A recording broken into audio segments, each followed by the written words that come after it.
ನಮಸ್ಕಾರ. ಈ ದಿನ ಗುಮ್ಕಲ್ ಗ್ರಾಮ ಪಂಚಾಯಿತಿಯ ಎಲ್ಲ ಒಂದು JDS ಮುಖಂಡರುಗಳ ಒಂದು ತುರ್ತು ಪತ್ರಿಕಾ ಮತ್ತು ಮಾಧ್ಯಮ ಸುದ್ದಿಗೋಷ್ಠಿಯನ್ನ ಕರೆಯೋದಕ್ಕೆ ಒಂದು ಪ್ರಮುಖವಾದಂಥ ಕಾರಣ ಇದೆ.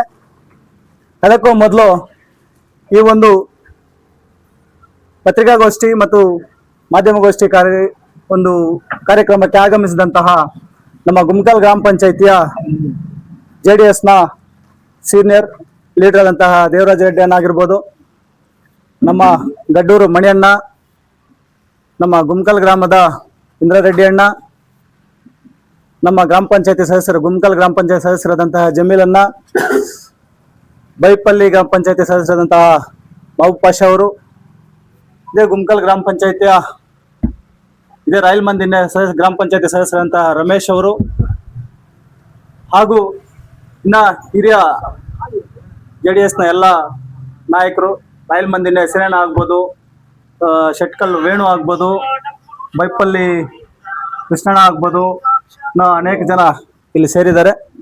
ಇವರೆಲ್ಲ ಇವತ್ತಿನ ದಿನ ಸೇರೋದಕ್ಕೆ ಒಂದು ಪ್ರಮುಖವಾದಂತಹ ಕಾರಣ,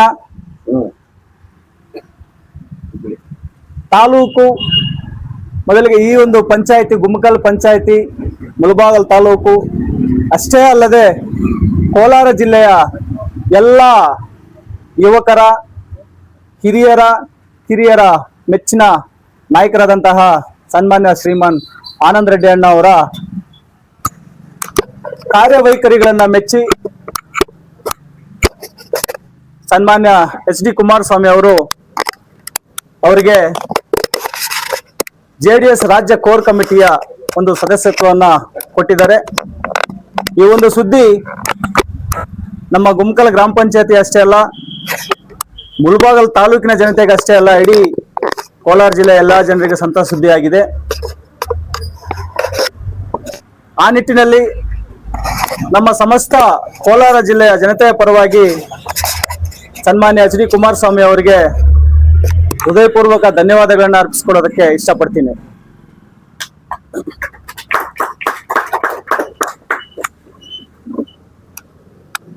ಇನ್ನೊಂದು ವಿಚಾರ, ನಮ್ಮ ಆನಂದ್ ರೆಡ್ಡಿ ಅಣ್ಣ ಅವರದು ನಾಳೆ ಹುಟ್ಟುಹಬ್ಬ ಇದೆ. ಆ ಹುಟ್ಟುಹಬ್ಬದ ನಿಮಿತ್ತ ಸಮಸ್ತ ಕೋಲಾರ ಜಿಲ್ಲೆಯ ಎಲ್ಲಾ ಅವರ ಅಭಿಮಾನಿಗಳು ಸೇರಿ ಅದ್ದೂರಿಯಾಗಿ ಅವರ ಸ್ವಂತ ಊರಾದಂತಹ ಶಿನಿಗೆಹಳ್ಳಿಯಲ್ಲಿ ಅದ್ದೂರಿಯಾಗಿ ಆಚರಣೆ ಮಾಡ್ತಾ ಇದ್ದೀವಿ. ಅದಕ್ಕೆ ಅವರ ಪರವಾಗಿ ಅವರ ಅಭಿಮಾನಿಗಳು JDS ಕಾರ್ಯಕರ್ತರಾದಂತಹ ನಾವು ಆ ಒಂದು ಕಾರ್ಯಕ್ರಮಕ್ಕೆ ಸ್ವಾಗತವನ್ನ ಕೋರ್ತಾ ಇದ್ದೀರಿ ಎಲ್ಲರನ್ನು. ಮಿತ್ರರೇ, ಆನಂದ್ ರೆಡ್ಡಿ ಅಣ್ಣ ಅವರ ಕೋರ್ ಕಮಿಟಿ ಸದಸ್ಯರನ್ನಾಗಿ ಮಾಡಿರೋದಕ್ಕೆ ಖುಷಿ ತಂದಿದೆ. ಮತ್ತು ಈ ಒಂದು ಪ್ರಸ್ತುತ ರಾಜಕೀಯ ವಿದ್ಯಮಾನಗಳಲ್ಲಿ ಏನು JDSನ ರಾಜ್ಯಾಧ್ಯಕ್ಷರು ಈ ಒಂದು ನಿರ್ಧಾರಗಳನ್ನು ತಗೊಂಡಿದ್ದಾರೆ, ಬಹಳ ಶ್ಲಾಘನೀಯವಾಗಿದೆ.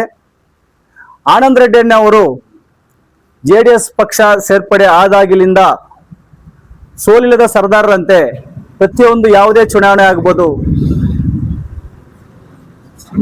MLA ಚುನಾವಣೆ ನಡೆದಾಗಲಿಂದ ಅದಾದ ನಂತರ MLA ಚುನಾವಣೆಯಲ್ಲಿ ಮಾನ್ಯ ಶಾಸಕರ ಸಮೃದ್ಧಿ ಮಂಜುನಾಥ್ ಅವರು ಗೆಲುವನ್ನು ಪಡೆಯೋದ್ರಲ್ಲಿ ಅತ್ಯಂತ ಪ್ರಮುಖವಾದಂತಹ ಪಾತ್ರವನ್ನು ವಹಿಸಿದಂತವರು ಆನಂದ್ ರೆಡ್ಡಿ ಅಣ್ಣ ಅವರು. ಅದಾದ ನಂತರ PLD ಬ್ಯಾಂಕ್ ಆಗ್ಬೋದು, DCC ಬ್ಯಾಂಕ್ ಆಗ್ಬೋದು, ಕೋಮುಲ್ ಚುನಾವಣೆಗಳಾಗ್ಬೋದು, ಅವರ ಮುಂದಾಳತ್ವದಲ್ಲಿ ನಡೆದಂತಹ ಎಲ್ಲಾ ಚುನಾವಣೆಗಳಲ್ಲೂ ಸಹ ಪಕ್ಷದ ಅಭ್ಯರ್ಥಿಗಳನ್ನು ಗೆಲ್ಸ್ಕೊಂಡು ಬರೋದ್ರಲ್ಲಿ ಅವರ ಒಂದು ಕೊಡುಗೆ ಅಪಾರವಾಗಿದೆ. ಅಂತ ನಾಯಕರ ಒಂದು ಕಾರ್ಯವೈಖರಿಯನ್ನ ಮೆಚ್ಚಿ ಅವರ ಒಂದು ಸಂಘಟನೆಯ ಗುಣಗಳನ್ನು ನೋಡಿ ಮುಂದಿನ ದಿನಗಳಲ್ಲಿ ನಮ್ಮ ಆನಂದ್ ರೆಡ್ಡಿ ಅವರು ಪಕ್ಷವನ್ನ ಸಂಘಟನೆ ಮಾಡ್ತಾರೆ. ಮುಳಬಾಗ್ಲಲ್ಲಿ ಮತ್ತೊಮ್ಮೆ JDS ಪಕ್ಷವನ್ನ ಅಧಿಕಾರಕ್ಕೆ ತಗೊಂಡ್ಬರ್ತಾರೆ. ಅಷ್ಟೇ ಅಲ್ಲ, ಇಡೀ ಜಿಲ್ಲೆಯಾದ್ಯಂತ 6 ತಾಲೂಕುಗಳಿದ್ದಾವೆ, 6 ಕಡೆನೂ JDS ಪಕ್ಷದ ಅಭ್ಯರ್ಥಿಗಳನ್ನು ಗೆಲ್ಲಿಸ್ತಾರೆ ಅಂತ ಹೇಳ್ಬಿಟ್ಟು ಅವ್ರ ಮೇಲೆ ವಿಶ್ವಾಸ ಇಟ್ಟು ಏನು ಇವತ್ತು ಅವರಿಗೆ ಒಂದು ರಾಜ್ಯ ಕೋರ್ ಕಮಿಟಿ ಸದಸ್ಯರನ್ನಾಗಿ ಮಾಡಿದ್ದಾರೆ. ಮಾಡಿರೋದ ಕಾರಣಕ್ಕಾಗಿ ರಾಜ್ಯ ಅಧ್ಯಕ್ಷರಿಗೆ ಮತ್ತು ರಾಜ್ಯ ನಾಯಕರುಗಳಿಗೆ ಧನ್ಯವಾದಗಳನ್ನ ನಾವು ಈ ಮುಖಾಂತರ ಸಲ್ಲಿಸ್ತಾ ಇದ್ದೀವಿ. ಹಾಗೆ ಮಾನ್ಯ ಆನಂದ್ ರೆಡ್ಡಿ ಅಣ್ಣವರು ಮುಂದಿನ ದಿನಗಳಲ್ಲೂ ಸಹ ನಾವು ಯಾವ ರೀತಿ ಅವರನ್ನು ನೋಡ್ಕೋಬೇಕಂತ, ನಾವು ಸಾಮಾನ್ಯವಾಗಿ ಅವನೊಬ್ಬ MLA ಆಗಿ ನೋಡ್ಬೇಕು, MP ಆಗಿ ನೋಡ್ಕೋಬೇಕು ಅಂತ, ಇದು ನನ್ನ ವೈಯಕ್ತಿಕ ಅಭಿಪ್ರಾಯ. MLA ಆಗಿ ನೋಡ್ಬೇಕು, MP ಆಗಿ ನೋಡ್ಬೇಕು ನಮ್ಮ ಬಾಸ್ನ, ನಮ್ಮ ಆನಂದ್ ರೆಡ್ಡಿ ಅಣ್ಣವ್ರು ಅಂತ ಹೇಳ್ಬಿಟ್ಟು ನಾನು ಭಾವಿಸ್ಕೊತಾ ಇದ್ದೆ. ಆದ್ರೆ ಅವರ ಕಾರ್ಯವೈಖರಿಗಳು ಮೆಚ್ಚಿ MLA MP ಕ್ಯಾಂಡಿಡೇಟ್ಗಳನ್ನ ಡಿಸೈಡ್ ಮಾಡುವಂತಹ ಸ್ಥಾನಮಾನವನ್ನು ಕೊಟ್ಟಿರೋದು ನಮ್ಮೆಲ್ಲರಿಗೂ ಬಹಳ ಸಂತೋಷ ಆಗ್ತಾ ಇತ್ತು. ಕೋರ್ ಕಮಿಟಿ ಅಂದ್ರೆ ಅಷ್ಟೊಂದು ಈಸಿ ಆದಂತಹ ಸ್ಥಾನಮಾನ ಅಲ್ಲ. ಕೋರ್ ಕಮಿಟಿ ಅಂದ್ರೆ ಇಡೀ ರಾಜ್ಯದಲ್ಲಿ ಪಕ್ಷದ ಪ್ರಮುಖ ನಿರ್ಧಾರಗಳನ್ನ ಡಿಸೈಡ್ ಮಾಡೋದು. ಪಕ್ಷದಲ್ಲಿ ಅಭ್ಯರ್ಥಿಗಳಾಗ್ಬೋದು, ಪಕ್ಷದ ನಡವಳಿಕೆಗಳಾಗ್ಬೋದು, ಸಭೆಗಳಾಗ್ಬೋದು, ಸಮಾರಂಭಗಳಾಗ್ಬೋದು, ಪಕ್ಷಗಳಲ್ಲಿ ಯಾವ್ದಾದ್ರು ಗೊಂದಲಗಳಲ್ಲಿ ನಡೆದಾಗ ಆ ಗೊಂದಲಗಳನ್ನ ಈಡೇರಿಸಬೇಕು, ನಿವಾರಿಸಬೇಕು ಅಂತ ಒಂದು ಮಹತ್ವದ ಜವಾಬ್ದಾರಿಗಳನ್ನ ಇವತ್ತು ನಮ್ಮ ಆನಂದ್ ರೆಡ್ಡಿ ಅವರು ಕೊಟ್ಟಿರೋದು ನಮ್ಗೆ ತುಂಬಾ ಸಂತೋಷದಾಯಕವಾಗಿದೆ. ಎಲ್ಲೋ ಒಂದು ಕೋಲಾರ ಜಿಲ್ಲೆ ಮುಳಬಾಗಲ್ ತಾಲೂಕು ಒಂದು ಗಡಿ ಭಾಗವಾದಂತಹ ಗುಮ್ಕಲ್ ಗ್ರಾಮ ಪಂಚಾಯತಿ ಗಡಿ ಭಾಗದಲ್ಲಿರುವ ಶಿನಿಗೆಹಳ್ಳಿಯಲ್ಲಿ ಹುಟ್ಟಿರುವಂತಹ ನಮ್ಮ ಆನಂದ್ ರೆಡ್ಡಿ ಅವರು ಅನೇಕ ಕಷ್ಟಗಳನ್ನು ಎದುರಿಸಿ, ಅವಮಾನಗಳನ್ನು ಎದುರಿಸಿ ಹಂತ ಹಂತವಾಗಿ ಮೇಲೆ ಎದ್ದು, ಫಿನಿಕ್ಸ್ ಪಕ್ಷಿಯಂತೆ ಮೇಲೆ ಎದ್ದು ಇವತ್ತು ರಾಜ್ಯ ಮಟ್ಟದಲ್ಲಿ ರಾಜ್ಯ ನಾಯಕರ ಸ್ಥಾನಮಾನ ಪಡೆದಿರೋದು ನಮಗೆ ಒಂಥರ ನಮ್ಮ ತಾಲೂಕೆ ಹೆಮ್ಮೆಯ ವಿಚಾರ ಆಗಿದೆ.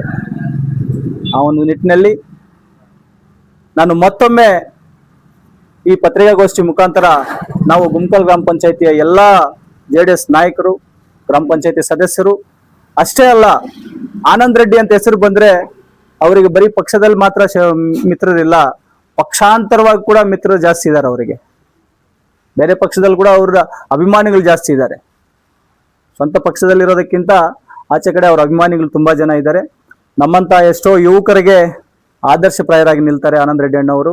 ಅಂತವರ ಜೀವನ, ಮುಂದಿನ ರಾಜಕೀಯ ಜೀವನ ಇನ್ನೂ ಎತ್ತರಕ್ಕೆ ಏರಲಿ, ಇನ್ನು ಅವರು ಅತ್ಯುನ್ನತ ಹುದ್ದೆಗಳನ್ನು ಅಲಂಕರಿಸಲಿ ಅಂತ ಹೇಳ್ಬಿಟ್ಟು ಈ ಒಂದು ಸಂದರ್ಭದಲ್ಲಿ ಅಂತಹ ಶಕ್ತಿ ಆ ಭಗವಂತ ಅವ್ರು ನಂಬಿರುವಂತಹ ಆಂಜನೇಯ ಸ್ವಾಮಿ ಅವರಿಗೆ ಎಲ್ಲ ಶಕ್ತಿ ಕೊಡ್ಲಿ ಅಂತ ಹೇಳ್ಬಿಟ್ಟು ಬೇಡ್ಕೋತಾ ನನ್ನ ಮಾತನ್ನ ಮುಗಿಸ್ತಾ ಇದ್ದೀನಿ. ಜೈ ಹಿಂದ್, ಜೈ ಕರ್ನಾಟಕ. ಏನಂದ್ರೆ ಗುಮ್ಕಲ್ ಗ್ರಾಮ ಪಂಚಾಯತಿ ವ್ಯಾಪ್ತಿಯಲ್ಲಿ ಎಲ್ಲರೂ 16 ಹಳ್ಳಿಗಳಿಂದ ಇಲ್ಲಿ ಬಂದು ಜನತಾ ದಳ ಕಾರ್ಯಕರ್ತರು ಬಂದು ಇಲ್ಲಿ ಸುದ್ದಿಗೋಷ್ಠಿ ಮಾಡೋದೇನಂದ್ರೆ, ನಮ್ಮ ಮುಳಬಾಲ್ ತಾಲೂಕು ಗುಮ್ಕಲ್ ಪಂಚಾಯತಿ ಶಿನಿಗೆಹಳ್ಳಿ ಗ್ರಾಮದಲ್ಲಿ ಆನಂದ್ ರೆಡ್ಡಿ ಅನ್ನೋ ಅವರಿಗೆ ನಮ್ಮ ಕರ್ನಾಟಕದ ಜಾತ್ಯತೀತ ಜನತಾದಳ ವತಿಯಿಂದ ಕುಮಾರಸ್ವಾಮಿ ಅವರು, ಸಮೃದ್ಧಿ ಮಂಜಣ್ಣ ಅವರು, ನಮ್ಮ ಆನಂದ್ ರೆಡ್ಡಿ ಅವರ ಮಾಡಿರುವಂತ ನಿಷ್ಠೆ ಕಾರ್ಯಗಳಿಗೆ ಮೆಚ್ಚಿ ಒಂದು ಕೋರ್ ಕಮಿಟಿ ಸದಸ್ಯತ್ವ ಇದನ್ನು ನೀಡಿರುತ್ತಾರೆ. ಆಮೇಲೆ ಅವರಿಗೆ ಇನ್ನ ಹೆಚ್ಚಿನ ನಮ್ಮ ಗುಮ್ಕಲ್ಲು ಪಂಚಾಯತಿಯಲ್ಲಿ ಯಾವುದೇ ಹುದ್ದೆ, ಪಂಚಾಯತಿಯಿಂದ ಮುಳಬಾಲ್ ತಾಲೂಕ್ ಸಮಿತಿ ಇರ್ಬೋದು, ಜಿಲ್ಲಾ ಸಮಿತಿಗೆ ಹೋಗಿರ್ಬೋದು, ಆದ್ರೆ ಕರ್ನಾಟಕದಲ್ಲಿ ಯಾವುದೇ ಒಂದು ಹುದ್ದೆಯನ್ನು ಬಂದಿರೋದಿಲ್ಲ. ಇವಾಗ ನಮ್ಮ ಆನಂದ್ ರೆಡ್ಡಿಯಿಂದ ಶುರುವಾಗಿ ಇನ್ನ ಹೆಚ್ಚಿನ ಹುದ್ದೆಗಳನ್ನು ಬೇರೆಯವ್ರಿಗೂ ಬರಬೇಕು ಅಂತ ಎಲ್ಲರನ್ನು ಪ್ರಾರ್ಥಿಸ್ತೀವಿ. ಮುಖ್ಯವಾಗಿ ನಮ್ಮ ಜನತಾದಳ ಕಾರ್ಯಕರ್ತರು ಇಡೀ ನಮ್ಮ ಕರ್ನಾಟಕದಲ್ಲಿ ಯಾ ಪಂಚಾಯತಿಯಲ್ಲಿ ಇಲ್ಲ ಅಷ್ಟು ಹೆಚ್ಚಿನ ಜನರು ನಮ್ಗೆ ಜನತಾದಳಕ್ಕೆ ಬೆಂಬಲ ನೀಡಿದ್ದಾರೆ. ಯಾವಾಗನು ಸಹ ಜನತಾದಳ ಅಂದ್ರೆ ಗುಮ್ಕಲ್ ಪಂಚಾಯತಿ ಅಂದ್ರೆ ಹೈಯೆಸ್ಟ್ ಮೆಜಾರಿಟಿನೇ ಬರೋದು ಯಾವ್ದ್ರಲ್ಲೂ. ಅದೇ ತರವಾಗಿ ಇನ್ನ ಮುಂದಿನ ಚುನಾವಣೆಗಳಲ್ಲಿ ಯಾವುದೇ ಆಗ್ಲಿ ಯಾರಿಗೆ ಎಲ್ಲಾರ್ಗುನು ಸೇವೆ ಇದು ಸಿಗ್ಬೇಕು, ಸ್ಥಾನಮಾನ ಸಿಗ್ಬೇಕು ಅಂತ ಹೇಳ್ತಾ ಎಲ್ಲರನ್ನು ಪ್ರಾರ್ಥಿಸ್ತಾ ನಮ್ಮ ಸಮೃದ್ಧಿ ಮಂಜಣ್ಣ, ಕುಮಾರಸ್ವಾಮಿ ಅಣ್ಣ, ನಿಖಿಲ್ ಕುಮಾರಸ್ವಾಮಿ ಅಣ್ಣ, ನಮ್ಮ ದೇವೇಗೌಡಜಿ ಅವ್ರಿಗೆಲ್ಲರಿಗೂ ವಂದಿಸ್ತಾ ನನ್ನ ಈ ಕಾರ್ಯಕ್ರಮ ಏನಿವತ್ತು ಇಲ್ಲಿ ಸೇರಿರೋ ಸಭೆ ಉದ್ದೇಶ ಏನಂದ್ರೆ, ನಮ್ಮ ಆನಂದ್ ರೆಡ್ಡಿ ಅನ್ನೋರಿಗೆ ಕೋರ್ ಕಮಿಟಿ ಸದಸ್ಯರನ್ನಾಗಿ ಮಾಡಿರೋದು ನಮಗೆ ತುಂಬಾ ಸಂತೋಷದ ವಿಷಯವಾಗಿದೆ. ಅವರು ಇನ್ನೂ ಅಷ್ಟೊಂದು ಇದಲ್ಲ, ಇನ್ನೂ ಎತ್ತರಕ್ಕೆ ಇನ್ನೂ ದೊಡ್ಡ ದೊಡ್ಡ ಹುದ್ದೆಗಳಲ್ಲಿ ಇರ್ಬೇಕಾಗಿತ್ತು. ಆದ್ರೂ ಇಷ್ಟೊಂದು ಇದು ಕೊಟ್ಟಿದ್ದಾರೆ ಅಂದ್ರೆ ಅವರು ಕಾರ್ಯವೈಖರಿ ನೋಡಿ ಇಷ್ಟೊಂದು ಸ್ಥಾನಮಾನಗಳನ್ನು ಕೊಟ್ಟಿದ್ದಾರೆ. ನಮ್ಮ ಕುಮಾರಣ್ಣವ್ರಿಗೆ, ನಮ್ಮ ಅಪ್ಪಾಜಿ ಅವರಂತ ದೇವೇಗೌಡರಿಗೆ ನಾನು ಕೈ ಮುಗಿದು ವಂದಿಸ್ತಾ ಇದ್ದೀನಿ. ಅದೇ ರೀತಿ ನಮ್ಮ ಆನಂದ್ ರೆಡ್ಡಿ ಅನ್ನವರು ಇಂಥ ವಿಲೇಜ್ ಅಲ್ಲಿ ಅವ್ರೆಲ್ಲೋ ಇರ್ಬೇಕಾಗಿತ್ತು. ಅವ್ರೊಂದು ಇಷ್ಟೊಂದು ದೊಡ್ಡ ಹುದ್ದೆ ಇದೆ ಅಂದ್ರೆ ಅವ್ರ ಇಷ್ಟಂತ ಊರಲ್ಲಿ ಇರ್ಬೇಕಾಗಿಲ್ಲ, ಯಾವ್ದೋ ಒಂದು ಬೆಂಗಳೂರಲ್ಲೋ ಎಲ್ಲೋ ಇರ್ಬೇಕಾಗಿತ್ತು. ಆದ್ರೆ ಜನರ ಸೇವೆ ಮಾಡಕ್ಕೋಸ್ಕರ ಇಂಥ ಊರಲ್ಲಿ ಒಂದು ದೊಡ್ಡ ಬಂಗ್ಲೆಯನ್ನು ಕಟ್ಕೊಂಡು ಇಲ್ಲಿ ವಾಸ ಮಾಡ್ತಾ ಇದೆ ಅಂದ್ರೆ ನಮ್ಮ ಜನರ ಮೇಲೆ ಎಷ್ಟೊಂದು ಅಭಿಪ್ರಾಯ ಇದೆ ಅಂತ ನಾವು ಸ್ವಲ್ಪ ಯೋಚನೆ ಮಾಡ್ಬೇಕು. ಅಷ್ಟೊಂದು ಹೃದಯಶೀಲವಂತಕ್ಕೆ ಆದಂತ ನಮ್ಮ ಆನಂದ್ ರೆಡ್ಡಿ ಅವರಿಗೆ ನಮ್ಮ ಹೃದಯಪೂರ್ವಕ ಧನ್ಯವಾದಗಳನ್ನು ಅರ್ಪಿಸ್ತಾ ಇದ್ದೀನಿ. ಅದೇ ರೀತಿ ನಾಳೆ ನಮ್ಮ ಆನಂದ್ ರೆಡ್ಡಿ ಅನ್ನೋರು ಹುಟ್ಟಹಬ್ಬ ಇದೆ. ಅದಕ್ಕೂ ಕೂಡ ನನ್ನ ಈ ಸಭೆಯ ಪರವಾಗಿ ಹುಟ್ಟುಪೂರ್ವಕ ವಂದನೆಗಳನ್ನ ಅರ್ಪಿಸ್ತಾ ಒಂದು ಎರಡು ಮಾತು ಮಾತಾಡಕ್ಕೆ ನಂಗೆ ಅವಕಾಶ ಕೊಟ್ಟಿದ್ದ ಎಲ್ರಿಗೂ ವಂದಿಸ್ತಾ ನನ್ನ ಎರಡು ಮಾತನ್ನು ಮುಗಿಸ್ತಾ ಇದ್ದೀನಿ. ಜೈ ಹಿಂದ್, ಜೈ ಕರ್ನಾಟಕ.